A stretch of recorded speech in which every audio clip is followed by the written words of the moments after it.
We're joined now by another one of our favorite people. Not to talk about Barrett Sports Media or about pizza, but about the big game. Lee, good morning. It's our favorite and least favorite segment with you because is this our final segment of the football season? I guess it is. It is until we reconvene the Wednesday before March Madness. Yes. Are you guys lobbying for? Is that why you're so on Craig? I mean, Craig's great, but you're trying to get an extra week of vacation each. That'd be nice. I mean, a little bit of brown nosing going on there. There's always a motive. Where's Craig ranked? Doran's like, one. He's one. Of course he's one. Why wouldn't he be one? Why wouldn't he be one, though? All right, Lee, let's get down to brass tacks here, though. We always start off with the national anthem because you have a unique perspective because your daughter sings national anthems at NFL stadiums. So how are we feeling about this one, over, under? Okay, so there is a caveat. The singer this year is John Batiste. I didn't know who he was. Were you guys familiar with him at all? Nope. No. Okay, so my daughter says he's a musical genius. I watched a couple of the national anthems. He plays multiple different instruments. So she said if you can find where he's singing only. Now, he's the type, he's been known to play the guitar or the piano before it or in the middle during an instrumental break and then come back to singing. That's no good. So if you can find singing only, and I think they're going to close the loopholes. They have it at like 204 and a half, a couple of the sites I see. If it's singing only, he generally is in the 153 to 155 range. She likes the under. If it just says, there's no disclaimer at all, then probably stay away because you just never know what he's going to do. All right, this guy's a try-hard. Yeah. This Batiste. Oh, look at me. I play guitar. Oh, I play the harmonica. Look at the piano. I mean, pick He can one, play man. both. I mean, he could literally start, and even said this in one of his interviews. He said a week before he could just change his mind what he's going to do. He could start off playing the guitar, sing for a while, and then sit down at the piano, and then come back to singing. Who knows? Interesting. You sit and stand? Jeez. You can go from sitting to standing? Giving it his all. Yeah. All right, Lee, what's Who some of knows? your best props for, let's say, the Eagles? Yeah. All right, so I think it all starts and stops with Saquon Barkley. People are going to be playing the over-under. Most people on his rushing yards. I think most people will be on the over. It's 116 and a half yards. How about this? Last running back to run for more than 117 yards in the Super Bowl was all the way back in 2003, and it was Michael Pittman for the Bucs over the Raiders. He had 124 yards. I think that Steve Spagnuolo is going to come up with a defense. He wants to limit those big gains. So I'm going to go under there. But if that's the case, Philly will throw the ball more. A lot of people love Dallas Goedert, over 52 and a half receiving yards. I actually like Devonta Smith best.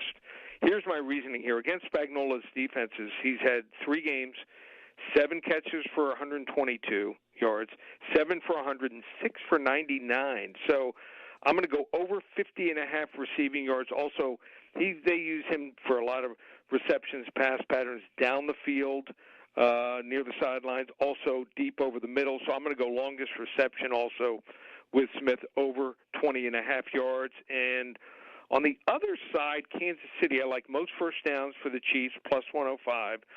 We know that Patrick Mahomes likes to slowly matriculate down the field, take what defenses give him on these 3rd and 4, 3rd and 5, 3rd and 1, and 4th and 1s. And also like under 8.5 players to catch a pass, minus 160.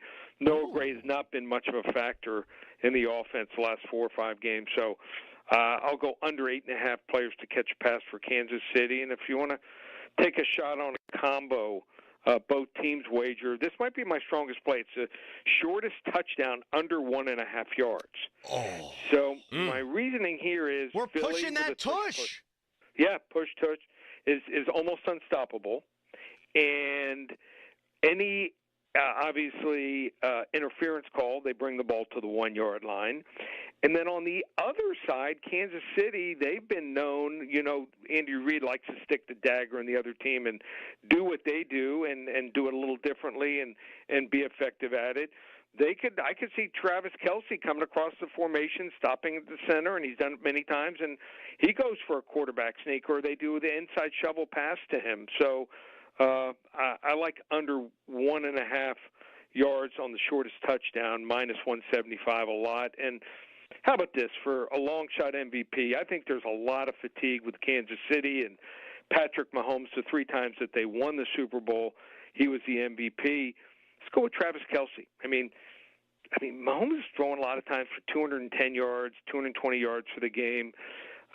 If, let's say, Travis Kelce has 75 to 100 receiving yards and has a touchdown catch or a touchdown run, I think they're looking maybe for a tight end. Never been a tight end win. We love tight ends, right, Doran? Yes, we do. I have There that we written go, down tight already. Travis Kelce, MVP. I had that written down last week. Yep, plus 1,600. If that hits, guys, when we reconvene the Wednesday before the Super Bowl, if there's the reception's not great, you'll know I forwarded the line to Bora Bora. Are you favoring the Chiefs side here, Lee? You know what? I'm going to take a different approach in this game. Okay. And I've done this a lot for the playoffs. I think this is going to be like the Bills and the Ravens game. It's going to come down to one possession. One team and quarterback trying to rally his team down less than a touchdown. So for that reason, I'm going to take Philly on a 2-team 6-point teaser at plus 7.5 points, move it up 6 points. And the total's 48.5. The game's indoors. Kickers, I don't see, will miss field goals. No, inclement weather, so don't have to worry about that. Don't have to worry about the Eagles bringing the wrong cleats for their defensive linemen this time. So let's go with let's move that total down to 42.5. Eagles plus 7.5 and over 42.5 total points. If the score's 27-23, the last drive, I'll be sitting there looking pretty. You ever slap a couple nickels down on the coin toss, Lee? No, never. I'm a sicko. Here's what I used to do when I used to go out for the coin toss. Did you? I'm sure Doran went out for the coin toss. What did you go with? Tails. Doran? Never fails, Never man. fails. That's what I did, and it worked out. Only back in the day, different from today, we wanted the ball. Usually, you chose to receive, which is different. Yep, I always want the ball. Offensive minded, I want the ball. Let's go down, score on the first possession, and let's control this football game. How'd that work for Matt Hasselbeck? We want the ball and we're going to score. One of the all-time embarrassing quotes. Well, Yeah. Throws a pick six, loses to the Green Bay Packers. Why am I saying these things? Lee, we love you. We're going to miss you until the Wednesday before March Madness. Where can the people find you, buddy? Just go to the website, ParamountSports.com. Big UFC card tomorrow night from Australia. We rate our plays from 10 to 50 units, have a rare 50-unit max wager going there. And our max wagers from 40 to 50 units in UFC, we're on a 14-2 run there. So if you want to get those 5 selections, $55. And also basketball on a run there. 4-0 night last night, 112 of the last 14 weeks, 497 through the NBA Finals. Just one place, ParamountSports.com. Lee, you are the man. Appreciate it. Thanks, guys. Thank you, Lee. Take care. Lee Sterling, ParamountSports.com. Fantastic.